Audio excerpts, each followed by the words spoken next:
What is sin? Now that is a big question from a biblical perspective. Sin is a key theme in the Bible, starting way back in the 3rd chapter of Genesis, all the way through to its final destruction in the last chapter of Revelation. Early on in life, whether we are religious or not, we are introduced to the idea of right and wrong. And as this idea develops, it usually matures into the concept of good and evil.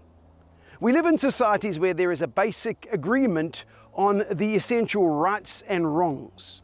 We describe this as our societal values or morals.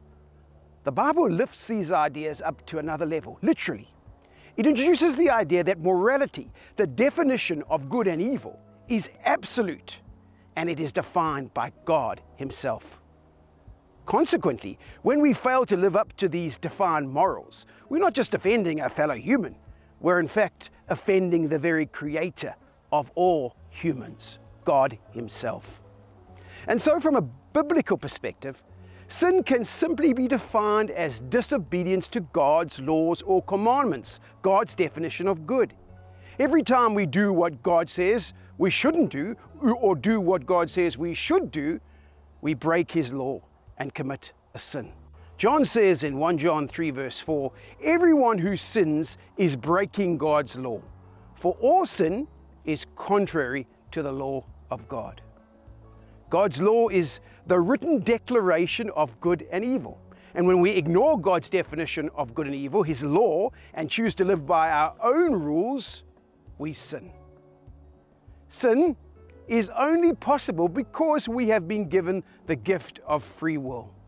This is the ability that we have to choose between obeying or disobeying, following God's will or following our own will, sacrifice or self-satisfaction, revealing our own nature or revealing God's nature, life or death.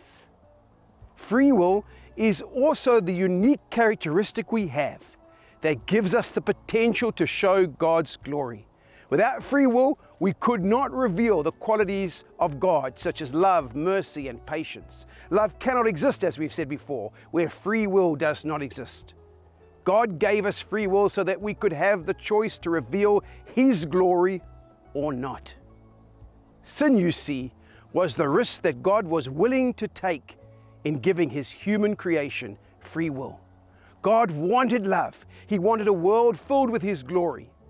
For this to be possible, He needed to create a being with the potential to either sin or to live to glory.